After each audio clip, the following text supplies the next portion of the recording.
खुदावंद यीशु मसीह के खूबसूरत नाम में आप सबको सलाम, शालोम, जय मसीह। खुदावंद का शुक्र करते हैं आज के इस दिन के लिए। और आज इस पाम संडे के मौका पर पूरी दुनिया के अंदर खुदावंद यीशु मसीह के लोग इस पाम संडे को खजूरों के इतवार को मना रहे हैं। और ये वो वक्त था खुदावंद यीशु मसीह का अपनी ज़मीनी ज़िंदगी के दौरान, खुदावंद यीशु मसीह की ज़मीनी ज़िंदगी का आखिरी हफ्ता था। और आज जब हम फिर से इसको सेलिब्रेट कर रहे हैं, हम सब दुआएं कर रहे हैं, खुदावंद के घरों में जा रहे हैं, तो आज स्पेशल इस पाम संडे के मौका पर आइए हम खुदावंद के जिंदा पाक कलाम में से पढ़ेंगे लूका की अंजील, उसका 19वां बाब, उसकी 28वीं आयत से लेकर 46वीं आयत तक खुदावंद के कलाम में से हम इसको पढ़ सकते हैं। लेकिन अगर देखा जाए तो ये एक ऐसा वाकया है जो चारों अनाजील के अंदर मौजूद है। मैं इसको लूका की अंजील उसके 19वें बाब की 28वीं आयत से पढ़ना चाहती हूँ। खुदावंद के कलाम में यूं लिखा है, ये बातें कहकर वो यरूशलेम की तरफ उनके आगे आगे चला। जब वो उस पहाड़ पर जो जैतून का कहलाता है, बैतफगे और बैतनिया के नजदीक पहुंचा, तो ऐसा हुआ कि उसके शागिर्दों में से दो को ये कहकर भेजा कि सामने के गांव में जाओ और उसमें दाखिल होते ही एक गधी का बच्चा बंधा हुआ मिलेगा, जिस पर कभी कोई आदमी सवार नहीं हुआ। उसे खोल लाओ। और अगर कोई तुमसे पूछे कि क्यों खोलते हो, तो यूं कह देना कि खुदावंद को इसकी जरूरत है। बस जो भेजे गए थे उन्होंने जाकर उससे उनसे कहा, वैसा ही पाया। जब गधी के बच्चे को खोल रहे थे तो उसके मालिकों ने उनसे कहा कि इस बच्चे को क्यों खोलते हो? उन्होंने कहा कि खुदावंद को इसकी जरूरत है। वो उसको उसके पास लाए और अपने कपड़े उस बच्चे पर डालकर यीशु को सवार किया। जब जा रहा था तो वो अपने कपड़े राह में बिछाते जाते थे। और जब वो शहर के नजदीक जैतून के पहाड़ के उतार पर पहुंचा, तो शागिर्दों की सारी जमात उन सब मौजों के सबब से जो उन्होंने देखे थे, खुश होकर बुलंद आवाज से खुदा की हम्द करने लगी कि मुबारक है वो बादशाह जो खुदावंद के नाम से आता है। आसमान पर सुलह और आलमे बाला पर जलाल। और इसी तरह से मैं इसी रेफरेंस को मत्ती की अंजील में से भी आपके सामने पढ़ना चाहती हूँ। मत्ती की अंजील उसका 21वां बाब और उसकी चौथी और 5वीं आयत को पढ़ना चाहती हूँ। यहाँ पर लिखा है, ये इसलिए हुआ कि जो नबी की मार्फत कहा गया था वो पूरा हो कि सिय्योन की बेटी से कहो, देख तेरा बादशाह तेरे पास आता है, वो हलीम है और गधे पर सवार है, बल्कि लादू के बच्चे पर। अब यहाँ पर पढ़कर हमें पता चलता है कि यहाँ पर मेंशन किया गया है कि खुदावंद यीशु मसीह इसलिए गधे के बच्चे पर सवार होकर यरूशलेम के अंदर जाते हैं क्योंकि ये पेशन गोई जिक्रिया नबी की मार्फत खुदावंद के पाक कलाम में पुराने अहदनामा के अंदर मौजूद थी। और अगर जिक्रिया नबी के आप पढ़ना चाहते हैं, उसके 9वें बाब की 9वीं आयत में लिखा है कि ए बिनते सयून तू नहायत शादमान हो, ए दुख्तरे यरूशलेम खूब ललकार, क्योंकि देख तेरा बादशाह तेरे पास आता है, वो सादिक है और नजात उसके हाथ में है, वो हलीम है और गधे पर, बल्कि जवान गधे पर सवार है। और इसी तरह अगर आप इस रेफरेंस को पढ़ना चाहते हैं तो मरकुस की अंजील में भी इसके बारे में जिक्र मौजूद है। मरकुस की अंजील उसके 11वें बाब में और उसकी 8वीं आयत 9वीं आयत में लिखा है, बहुत से लोगों ने अपने कपड़े राह में बिछा दिए, औरों ने खेतों में से डालियां काट कर फैला दी, और जो उसके आगे आगे जाते और पीछे पीछे चले आते थे पुकार पुकार कर कहते जाते थे, होशना, मुबारक है वो जो खुदावंद के नाम से आता है, मुबारक है हमारे बाप दाऊद की बादशाही जो आ रही है आलमे बाला पर, होशना। और इसी तरह से मैंने आपके सामने लूका की अंजील में से भी पढ़ा कि खुदावंद के कलाम में कि इन सारी अनाजील के अंदर ये मौजूद है। और इसी तरह चौथी अंजील जो आप पढ़ते हैं यूहन्ना की अंजील, उसके 12वें बाब में भी ये लिखा है 12वीं आयत में कि दूसरे दिन बहुत से लोगों ने जो ईद में आए थे ये सुनकर कि यीशु यरूशलेम में आता है, खजूर की डालियां ली और उसके इस्तकबाल को निकल पड़े और पुकारने लगे कि होशना, मुबारक है वो जो खुदावंद के नाम से आता है, इस्राएल का बादशाह है। और जब यस्सु को गधे का बच्चा मिला तो उस पर सवार हुआ जैसा कि लिखा है। और यहाँ पर फिर अगेन ज़िक्रिया नबी की पेशन गोई जो खुदावंद यीशु मसीह के बारे में की गई थी बाइबल मुकद्दस के अंदर कि ए बनीते सिय्योन तू मत डर क्योंकि तेरा बादशाह गधे के बच्चे पर सवार होकर आता है। मेरे अजीजों, खुदावंद यीशु मसीह क्यों गधे के बच्चे पर सवार होकर आए? इसलिए कि खुदावंद यीशु मसीह इंसानों से सुलह करने आए थे। वो रिश्ता जो बाग एदन में इंसान और खुदा के बीच में टूट चुका था, खुदावंद यीशु मसीह उसको फिर से बहाल करने के लिए आए थे। इसलिए वो गधे के बच्चे पर सवार होके आए क्योंकि ये सुलह का पैगाम था। खुदावंद यीशु मसीह की पैदाइश के मौका पर भी जब वो पैदा हुए तो आसमानी लश्कर की बड़ी गिरोह क्या कहकर जमीन पर आती है? आलम बाला पर होशना, और जमीन पर उन आदमियों में जिनसे वो राजी है सुलह। ये फरिश्तों का पैगाम था। और अब खुदावंद यीशु मसीह उस नविश्ते को जो ज़िक्रिया नबी की मार्फत लिखा गया था खुदावंद के कलाम में, वो पूरा करने को यहाँ पर मौजूद है। और यहाँ पर हम देखते हैं कि खुदावंद यीशु मसीह की जिंदगी के आखिरी दिन है, आखिरी हफ्ता है, और तकरीबन 5 दिन पहले खुदावंद यीशु मसीह यहाँ पर जैतून के पहाड़ से नीचे उतरकर यरूशलेम शहर के अंदर दाखिल होते हैं। क्योंकि गधे की सवारी जो है वो इस बात की अलामत है, उस दौर के अंदर जब 2 मुल्कों के दरमियान जंग होती थी, तो वो घोड़ों पर सवार होते थे, जंग का ऐलान करते थे। लेकिन अगर कोई एक मुल्क दूसरे मुल्क से जंग नहीं करना चाहता, इसको कंटिन्यू नहीं करना चाहता, बल्कि सुलह करना चाहता है, तो वो अपनी तरफ से एक आदमी को गधे पर सवार हो करके दूसरे मुल्क की तरफ रवाना कर देते थे। और मुखालिफ मुल्क जब देखते थे कि ये बादशाह अब मेरे साथ जंग नहीं करना चाहता बल्कि सुलह करना चाहता है, तो वो उस आदमी को गधे पर सवार देकर समझ जाते थे कि ये सुलह का पैगाम आ रहा है। मेरे अजीजों, मेरा बादशाह, आपका बादशाह खुदावंद यीशु मसीह गधे पर सवार होकर गए ताकि वो ऐलान कर सके कि खुदा की इंसान के साथ जो नाराजगी थी, गुनाह की जो दीवार थी, उसको गिरा सके, खुदा और इंसान के दरमियान सुलह को कायम कर सके। लेकिन हम देखते हैं कि ये गिरोह जो हम यहाँ पर देखते हैं कि बहुत ज्यादा लोग जो है वो यरूशलेम शहर के अंदर मौजूद है क्योंकि ईद फसा नजदीक है और यहूदी बहुत जल्द ईद फसा को मनाने वाले हैं। और अगर मुफस्सिरीन को देखा जाए, मुफस्सिरीन के मुताबिक उनका अंदाजा है कि ईद फसा के मौका पर यरूशलेम के अंदर उस वक्त तकरीबन 20 लाख लोग जो थे वो मौजूद थे। और यहाँ पर हमें पता चलता है कि जब ये लोग खुदावंद यीशु मसीह के बारे में सुनते हैं कि खुदावंद यीशु मसीह यरूशलेम के अंदर दाखिल हो रहे हैं, तो ये जोश से, खुशी से भर जाते हैं। यहाँ पर हमने पढ़ा कि उन सारे मोजज़ों की वजह से जो खुदावंद यीशु मसीह ने उस दौरान किए थे, और खास तौर पर तकरीबन आखिरी मोजज़ा जो खुदावंद यीशु मसीह ने किया, मुर्दा लाजर को, 4 दिन के मरे हुए मुर्दे को जिंदा कर दिया। और इस मोर्जे के बाद तो बहुत सारे लोग, इवन यहूदी भी खुदावंद यीशु मसीह पर ईमान ले आते हैं, वो उसको मान लेते हैं। और बहुत सारे लोग उन सारे मोजज़ों की वजह से वो खुदावंद यीशु मसीह का इस्तकबाल करने के लिए निकलते हैं। लेकिन इनकी एक्साइटमेंट, इनके जोश, इनका जज्बा और इनके नारों के अंदर जो मकसद है, वो इसलिए खुश है कि हम अपने लिए जमीनी बादशाह का वेलकम कर रहे हैं। बेसिकली वो खुदावंद यीशु मसीह को जमीनी बादशाह बनाना चाहते थे क्योंकि यहूदी जो थे वो रोमी हुकूमत के मातहत थे और रोमियों की हुकूमत थी, और वो ऐसे मसीहा की इंतजार में थे जो उनको रोमी हुकूमत से छुटकारा दे सके। और इसी मकसद के लिए वो खुदावंद यीशु मसीह को जब गधे पर सवार देखते हैं तो अपने कपड़े राह में बिछा देते हैं, खजूरों की डालियों से उसका इस्तकबाल करते हैं, क्योंकि जो खजूरों की डालियां हैं वो अमन का पैगाम देती हैं, सुलह और सलामती का पैगाम देती हैं। और हम देखते हैं कि इन लोगों के दिल के अंदर ये ख्याल था कि खुदावंद यीशु मसीह जमीनी बादशाह बन जाएगा, वो सियासी कोई ऐलान कर देगा और रोमी हुकूमत को शिकस्त दे देगा, और फिर वहां पर यहूदियों की बादशाही कायम हो जाएगी। लेकिन मेरे अजीजों, खुदावंद यीशु मसीह का मकसद कुछ और था। वो तो उस गुलामी से इंसान को निजात देना चाहते थे जो कि इंसान जाहिरी तौर पर नहीं बल्कि अंदर ही अंदर गुनाह की गुलामी के अंदर जिंदगी बसर कर रहा था। इसलिए उस दौर के यहूदियों ने, लोगों ने खुदावंद यीशु मसीह को एक जिस्मानी किंगडम से, यानी कि रोमियो की हुकूमत से वो छुटकारा पाने के लिए उसको बादशाह बनाना चाहते थे। लेकिन आपका और मेरा यीशु मसीह इंसान को अबदी जो गुनाह की गुलामी थी उससे रिहाई देना चाहते थे, इसलिए वो अपने मकसद को पूरा करने के लिए आगे बढ़ रहे थे।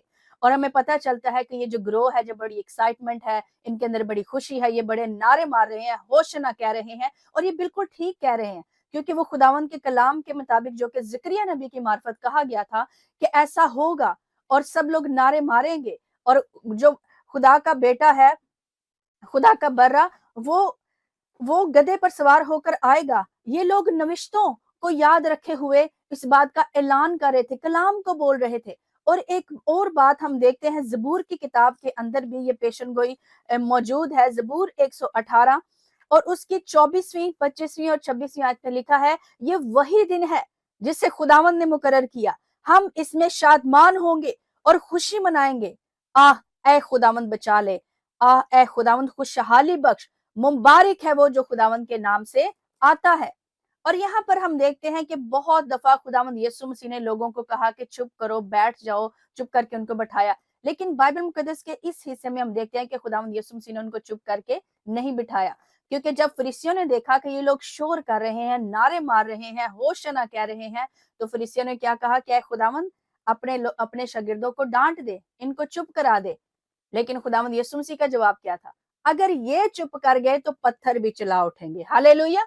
अगर ये खामोश हो गए, अगर इन्होंने खुदावंद की सिताइश ना की, प्रस्तिश ना की, तो ये सारे पत्थर जो है चिल्ला उठेंगे। क्योंकि मेरे अजीजों, हमारे खुदा के लिए, creator of the world, nothing is impossible for him. वो जो चाहे वो कर सकता है। अगर वो गधी को जुबान बख्श सकता है, अगर वो गधी बलाम को बचा सकती है बोलकर, और क्यों नहीं पत्थर बोल सकते? अगर खुदा चाहे, अगर मालिक चाहे, अगर क्रिएटर चाहे, तो वो पत्थरों को भी जुबान बख्श सकता है। लेकिन मेरे अजीजों, ये लोग नहीं जानते थे कि वो कलाम को बोल रहे हैं। कह तो सही रहे थे, कलाम को तो बिल्कुल सही बोल रहे थे, लेकिन इस कलाम को उन्होंने दिल से कबूल नहीं किया था, बल्कि ये प्रस्तिश सिर्फ ऊपर ऊपर से थी, दिखावे की प्रस्तिश थी, दिखावे के नारे थे, खोखली इबादत कर रहे थे। और यही क्राउड जो है 5 दिन के बाद पिलातूस के सामने जाकर खड़ा हो जाता है। जब ये देखते हैं कि खुदावंद यीशु मसीह ने कोई पॉलिटिकल नारा नहीं मारा, उन्होंने अपने आप को बादशाह डिक्लेयर नहीं किया, तो यही लोग, यही गिरोह जोश से भरे हुए जाकर क्या करते हैं, पिलातूस के सामने खड़े हो जाते हैं और कहते हैं कि यहूदियों का बादशाह, इसने अपने आप को कहा है, इसलिए इसको सलीब दे। दोबारा से नारे लगते हैं, और अब वो नारे किस लिए लगते हैं? खुदावंद यीशु मसीह को मसलूब कराने के लिए। यही लोग नारे मार मार के पिलातूस को कहते हैं कि तू इसको सलीब दे। मेरे जीजो, आज इस पाम संडे के मौका पर हमें अपने आप को जांचने की जरूरत है। क्या हम ऐसी प्रस्तिश तो नहीं करें जो ऊपर ऊपर से है? क्या हमने खुदावंद यीशु मसीह को शख्सी तौर पर कबूल किया? और क्या वो प्रस्तिश, वो नारे जो आज हम लगा रहे हैं इबादतों के अंदर, इबादत खानों के अंदर, क्या हमारे दिल से हैं? क्या दिल से हम कलाम को कबूल करके कलाम को बोल रहे हैं? ये लोग कलाम बोल रहे थे, नविश्तों को बोल रहे थे, बिल्कुल ठीक कर रहे थे, लेकिन इसको समझते ना थे। और वहां पर उसी गिरोह के अंदर हम देखते हैं कि बच्चे भी मौजूद थे जो खुदावंद यीशु मसीह की प्रस्तिश कर रहे थे। लेकिन उनके बारे में हम देखते हैं कि कलाम में लिखा है कि बच्चों और शीरखारों के मुंह से तूने हम्द को कामिल कराया। मेरे अजीजों, वहां पर जो बच्चे थे, उनकी प्रस्तिश दिल से निकल रही थी। वो दिल से खुदावंद यीशु मसीह को प्यार कर रहे थे, उसके नारे लगा रहे थे और उस होशना होशना पुकार रहे थे। लेकिन हम यहाँ पर अगर आगे चल के पढ़े, तो यहाँ पर लिखा है 37वीं आयत, लूका की अंजील। और जब वो शहर के नजदीक जैतून के पहाड़ के उतार पर पहुंचा, क्योंकि जैतून का जो शहर था वो पहाड़ के ऊपर वाक़या था, और जब खुदावंद यीशु मसीह अपने शागिर्दों के साथ और ये सारी भीड़ के साथ वहां से नीचे उतर रहे थे, पहाड़ से नीचे, और यरूशलेम शहर जो था वो बिल्कुल सामने था। और यहाँ पर लिखा है, शागिर्दों की सारी जमायत उन सब मौजों के सबब से जो उन्होंने देखे थे, खुश होकर बुलंद आवाज से खुदा की हम्द करने लगी कि मुबारक है वो जो खुदावंद के नाम से आता है, आसमान पर सुलह और आलम बाला पर जलाल। भीड़ में से बाज फरीसियों ने कहा, क्या उस्ताद अपने शागिर्दों को डांट दे। उसने जवाब में कहा, मैं तुमसे कहता हूं, अगर ये चुप रहे तो पत्थर चिल्ला उठेंगे। Hallelujah, praise God. और इसके बाद हम देखते हैं कि जब 41 वर्ष में 41वीं आयत में, जब नजदीक आकर शहर को देखा तो उस पर रोया। अब यहाँ पर हम देखते हैं कि भीड़ ने तो नारे लगा लिए हैं, और वो नारे किस बात के लगा रहे थे? होशाना। अगर होशाना का मतलब देखें तो इसका मतलब है शाउट, सेव अस। वो सल्वेशन के लिए नारे मार रहे थे, क्या मसीहा हमें रोमियो की हुकूमत से रिहाई दे, खलासी दे। लेकिन खुदावंद यीशु मसीह का मकसद था उनकी रूहों को, उनके बदनों को गुनाहों की गुलामी से रिहाई देना। इसलिए खुदावंद यीशु मसीह ने उनकी बातों को नजरअंदाज करके अपने आसमानी बाप की मर्जी को पूरा किया, और वो उस मिशन की तरफ बढ़ते चले जा रहे हैं। यरूशलेम शहर के अंदर दाखिल हो चुके हैं। और एक और बात जो मैं करना चाहती हूँ कि दुनिया के अंदर हम देखते हैं कि अगर किसी नबी को हिस्ट्री में हम देखते हैं पता चल जाता था कि मेरी जान को खतरा है या मैं मारा जाऊंगा, कत्ल कर दिया जाऊंगा, तो दुनिया के बादशाह, दुनिया के नबी, दुनिया के पैगंबर वहां से हिजरत कर जाते थे, भाग जाते थे अपनी जान को बचाने के लिए। लेकिन आपके और मेरे यीशु की ये शान है कि वो जानते थे कि वो मसलूब होने के लिए जा रहे हैं और वो यरूशलेम के अंदर जैसे ही दाखिल होंगे वो पकड़े जाएंगे। सब कुछ जानते हुए खुदावंद यीशु मसीह ने एलानिया तौर पर यरूशलेम शहर के अंदर दाखिला किया। वो एलानिया तौर पर दाखिल हुए, मौत से नहीं डरे, क्योंकि वो तो आए ही इसी मकसद के लिए थे कि अपनी जान अपने लोगों के लिए कुर्बान कर सकें। और यहाँ पर हम देखते हैं कि जब खुदावंद यीशु मसीह यरूशलेम शहर के नजदीक पहुंचते हैं, सामने पहुंचते हैं, तो यहाँ पर लिखा है कि जब नजदीक आकर शहर को देखा तो उस पर रोया। अब ये सारा खुशी का मंजर, क्योंकि हम ऑलवेज इसको इस बात पर गौर करते हैं कि खजूरों का जो इतवार है ये नारों का दिन है, ये प्रस्तिश का दिन है। हाँ वाकई है, लेकिन आज हम ये भी जांचे कि क्या हमारे नारे उन लोगों जैसे तो नहीं जो अपने मकासद के लिए हैं, अपने मकसद के लिए है। क्योंकि वो खुदावंद यीशु मसीह को बादशाह इसलिए बनाना चाहते थे कि खुदावंद यीशु मसीह उनकी मर्जी को, उनकी डिमांड्स को पूरा कर सके। आज हम सोचें कि अगर हम अपने खुदावंद की प्रस्तिश कर रहे हैं, हमारे सामने क्या एजेंडा है, आज हमारा क्या मकसद है, क्या हमने अपने खुदावंद को अपने दिल से कबूल किया है, या फिर हम भी इन्हीं लोगों की तरह सिर्फ अपने मकसद के लिए अपने खुदावंद के नाम से नारे मार रहे हैं। लेकिन मेरे अजीजों, इस सारे खुशी के मंजर में हमें नजर आता है कि खुदावंद यीशु मसीह वहां पर रोया। खुदावंद यीशु मसीह वहां पर रोया उस यरूशलेम शहर को देख के। और वहां पर लिखा है कि उसने कहा कि काश के तू अपने इसी दिन में सलामती की बातें जानता, मगर अब वो तेरी आंखों से छिप गई हैं, क्योंकि वो दिन तुझ पर आएंगे कि तेरे दुश्मन तेरे इर्द गिर्द मोर्चा बांधकर तुझे घेर लेंगे और हर तरफ से तंग करेंगे, और तुझको और तेरे बच्चों को जो तुझ में है जमीन पर पटकेंगे, और तुझ में किसी पत्थर पर पत्थर बाकी ना छोड़ेंगे, इसलिए कि तूने उस वक्त को ना पहचाना जब तुझ पर निगाह की गई। मेरे अजीजों, खुदावंद यीशु मसीह यरूशलेम शहर पर रोए। उनके रोने की वजह क्या कि यहूदी कौम ने उनको ना पहचाना। वो लोग भी, यहूदी भी जो इर्द गिर्द थे, वो खुदावंद यीशु मसीह को क्या कहने लगे, अपने शागिर्दों को चुप करा दे, क्योंकि ये बातें जो ये पेशन गोइयां बता रहे हैं जबूर की किताब में से, जिक्रिया की किताब में, ये तेरे लिए नहीं लिखी, ये मसीहा के लिए लिखी गई है, ये मसीहा के लिए जो आने वाला है उसके लिए लिखी गई। उन्होंने ना पहचाना कि वो मसीह के लिए तो लिखी गई है। इसलिए यीशु ने कहा कि अगर ये चुप हो गए तो पत्थर भी चिल्ला उठेंगे, क्योंकि जरूर है कि खुदावंद का कलाम हर एक नविश्ता जो बाइबल मुकद्दस के अंदर लिखा गया है वो पूरा हो। Hallelujah, praise God. और यहाँ पर हम देखते हैं कि खुदावंद यीशु मसीह रोने लगे। और अगर हम इसके देखें यहाँ पर ओरिजिनल टेक्स्ट में, तो यहाँ पर लिखा, अगर इसको पढ़े तो हमें पता चलता है कि इस रोने का मतलब है हिचकियों से रोना, किसी के दर्द को महसूस करना, अंदर से टूट जाना। खुदावंद यीशु मसीह यरूशलेम शहर पर उसके लोगों पर रोए कि मैं यहाँ पर हूँ लेकिन इन्होंने मुझे ना पहचाना, लेकिन जब वक्त आएगा ये पहचानेंगे तो मैं इनके दरमियान नहीं होऊंगा। आज भी बहुत सारे यहूदी जो हैं वो कन्वर्ट हुए हैं, मसीह पर ईमान लाए हैं, लेकिन अभी भी पूरी यहूदी कौम ने खुदावंद यीशु मसीह को एक्सेप्ट नहीं किया। वक्त आएगा कि वो कबूल करेंगे, लेकिन अभी तक उनकी आंखें बंद है। लेकिन हम देखते हैं कि खुदावंद यीशु मसीह ने ये इल्फाज कहे हैकल के बारे में, यरूशलेम शहर के बारे में। और हम देखते हैं हिस्ट्री ये बयान करती है कि खुदावंद यीशु मसीह ने ये बातें कही कि तुझ पर कोई पत्थर जो है वो बाकी नहीं रहेगा। और हमें पता चलता है यीशु मसीह के कहने के मुताबिक 70 एडी में, तकरीबन 40 साल के बाद, खुदावंद यीशु मसीह की जिंदगी के 40 साल के बाद, रोमी हुकूमत ने आकर यरूशलेम शहर और हैकल को बिल्कुल मस्मार कर दिया, खत्म कर दिया। और आज हम देखते हैं और हम जानते भी हैं कि सिर्फ और सिर्फ एक ही दीवार बची है उस हैकल की, जिसको यहूदी दीवार गिरिया कहते हैं, और उस पर वो मातम करते हैं, उसको जाकर हाथ लगाते हैं, रोते हैं, खुदावंद से माफी मांगते हैं। और ये वो बात थी जो खुदावंद यीशु मसीह के मुंह से निकली थी कि तुझ पर कोई पत्थर बाकी नहीं रहेगा। और आज भी यहूदी कौम रोते हैं, वो दोबारा बनाना चाहते हैं लेकिन बना नहीं सकते, इसलिए कि अक़वाम मुत्तहदा ने ये फैसला किया है कि क्योंकि उसकी दूसरी जानिब मस्जिद है कि वो वहां से आगे नहीं बढ़ सकते, और ना यहूदी उस दीवार को गिरा सकते हैं क्योंकि वो दीवार हैकल की दीवार थी। लेकिन मेरे अजीजों, कहने का मकसद ये है, کہ خداوند یسوع مسیح اس لیے روئے کہ کلام میں لکھا ہے کہ میں اپنوں میں آیا لیکن میرے اپنوں نے مجھے قبول نہ کیا۔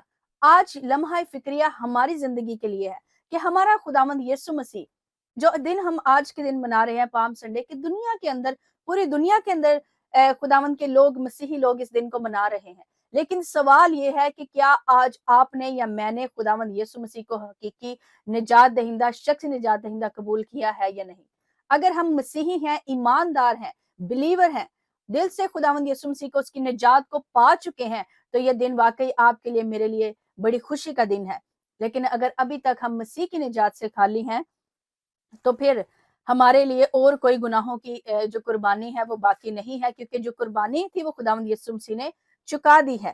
اگر آپ دیکھنا چاہیں عبرانیوں کے خط میں، ایک آخری حوالہ میں آپ کو دینا چاہتی ہوں، عبرانیوں کا خط اس کے 10ویں باب میں لکھا ہے، اس کی 29ویں آیت، ہیبریوز چیپٹر 10 ورس 29، یہاں پر لکھا ہے تو خیال کرو کہ وہ شخص کس قدر زیادہ سزا کے لائق ٹھہرے گا جس نے خدا کے بیٹے کو پامال کیا اور عہد کے خون کو جس سے وہ پاک ہوا تھا ناپاک جانا اور فضل کے روح کو بے عزت کیا۔ میرے عزیزو، یہ ورس اور خداوند کا بندہ پولس رسول عبرانیوں کو یہ خط لکھتے ہوئے کہتے ہیں کہ وہ شخص کس قدر زیادہ سزا کے لائق ٹھہرے گا جس نے کیا کیا؟ خدا کے بیٹے کو پامال کیا، یعنی کہ جس نے ابھی تک مسیح کو جانا نہیں، لیکن جو جان چکے ہیں، اگر وہ دوبارہ گناہ کرے تو وہ کیا کرتے ہیں؟ خدا کے بیٹے کو بے عزت کرتے ہیں، خدا کے روح کی وہ حقارت کرتے ہیں، اور وہ عہد کے خون کو، خداوند یسوع مسیح کا خون جو ہم سب کی دنیا کی نجات کے لیے بہا، وہ ناپاک کرتے ہیں۔ میرے عزیزو، خداوند یسوع مسیح نے ہمارے لیے کفارہ ادا کیا، ہمارے لیے جان سلیب پر دی، لیکن آج پام سنڈے کے موقع پر ہم اپنے آپ سے سوال کریں کہ کیا ہمارے نعرے آج اس گروہ کی طرح تو نہیں ہے، سطحی اور خالی اور اپنے مقاصد کے لیے؟ اور کیا ہم خداوند یسوع مسیح کو اپنی زندگی دے چکے ہیں؟ میرے عزیزو، ہمارا خداوند سب کچھ کرنے کی قدرت رکھتا ہے۔ خداوند یسوع مسیح صلح اور سلامتی کا پیغام لے کر دنیا میں آئے، اور انہوں نے باپ کی انسان کے ساتھ صلح کروائی اور وہ ٹوٹا ہوا رشتہ پھر سے بحال کیا۔ آج ہم دعا کریں، خداوند کی شکر گزاری کریں اس کلام کے لیے، اور اپنے آپ کو خداوند کے سامنے پیش کریں کہ اے خداوند، تو مجھے برکت دے تاکہ آج کا دن میں خداوند حقیقی پرستار بن سکوں، روح سے، دل سے تیری پرستش کر سکوں، تاکہ پھر مجھے دنیا کی پرواہ نہ رہے، اور پھر میں اپنے مقصد کے لیے نہیں بلکہ تیرے جلال کے لیے پرستش کروں۔ جو نعرے نکلے میری زندگی سے، میرے منہ سے، میرے دل سے تعریف نکلے، خداوند وہ تجھے جلال دینے کا باعث بنے۔ آئے سب دعا کریں۔ ہالےلویا، ہالےلویا، پریز گاڈ۔ خداوند آسمانی باپ، میں تیرا شکر کرتی ہوں تیرے پاک کلام کے لیے، ان منہ خداوند یسوع تیرے منہ کی سچی باتوں کے لیے، ان نوشتوں کے لیے خداوند کہ تو اپنے کلام کو پورا کرنے کے لیے ہمیشہ بیدار رہتا ہے۔ اور خداوند یسوع، اس کتاب میں لکھی ہوئی ساری باتیں، وہ سارے نوشتے جو تیرے لیے لکھے گئے تھے، خداوند یسوع وہ سارے پورا خداوند تو نے ہونے دیے، اور خداوند آج ہمیں تو ایسے لوگ بنا خداوند یسوع جو ہم دل سے تیری پرستش کریں، اپنے فائدے کے لیے نہیں بلکہ تیرے جلال کے لیے۔ اے خداوند، تیری شان کے مطابق تیری پرستش کر سکے، تجھے جان سکے، اور خداوند تاکہ تیرے مقصد اور خداوند یسوع ہماری زندگی سے پورے ہو سکے۔ آج اس پام سنڈے کے موقع پر میں سارے خداوند یسوع سننے والوں کو تیرے پاک ہاتھوں میں دیتی ہوں۔ اے خداوند، تو رویا، تیرے آنسو بہے اس لیے کہ لوگوں نے تجھے نہ پہچانا، یہودیوں نے۔ اے خداوند یسوع، لیکن تیرے کلام میں لکھا کہ جتوں نے تجھے قبول کیا، تو نے ان سب کو خدا کے فرزند بننے کا حق بخشا۔ اے خداوند یسوع، آج توفیق دے کہ کوئی بھی خداوند یسوع عہد کے خون کو ترک نہ کرے، تیرے روح کو کوئی بے عزت نہ کرے، نجات پا کر دوبارہ سے پھر کوئی گناہوں کی قید میں نہ جائے۔ لیکن اگر آج کوئی ایسی زندگی ہے خداوند جو اس کلام کو سن رہی ہے، اور اگر وہ گناہ میں زندگی بسر کر رہے ہیں یا گناہ ان سے ہو چکا ہے، آج خداوند یسوع میں معافی کی اپیل کرتی ہوں کہ اپنے بچوں کو تم معاف کر دے۔ خداوند، وہ تجھ پر ایمان لا رہے ہیں، انہوں نے جان لیا ہے کہ تیرا مقصد انسان کو اس گناہوں کی غلامی سے آزاد دینا تھا۔ اے خداوند یسوع، آج تو اپنے بچوں کو توفیق دے کہ وہ اس کلام کو پورا کر سکیں، اور اس کلام کے وسیلہ سے وہ ہمیشہ کی زندگی پا سکیں، تاکہ آج کے بعد ہم سچے پرستار بن سکیں، ہم دل سے نعرے لگائیں یسوع نام کے، کیونکہ خداوند تو روح ہے اور چاہتا ہے کہ تیرے پرستار روح اور سچائی سے تیری پرستش کرے۔ آج سننے والے ہر زندگی کو تو برکت دے، تاکہ اے خداوند ہم تیرے کلام کو پورا کرنے کے لیے، اے خداوند یسوع، اور تیرے منہ کی باتوں کو خداوند یسوع فالو کرنے کے لیے ہمیشہ خداوند یسوع ہم جاگتے رہیں، دعا کرتے رہیں۔ آج خداوند پوری دنیا کے اندر سب ایمانداروں کو تو برکت دے اور اپنے میں بڑھنے کا فضل عطا کر۔ میں سب کچھ مانگتی اور پاتی ہوں تیرے پیارے بیٹے اپنے مرجی خداوند یسوع مسیح کے وسیلہ سے، آمین آمین۔ Thank you, God bless you, خداوند آپ سب کو بہت برکت دے۔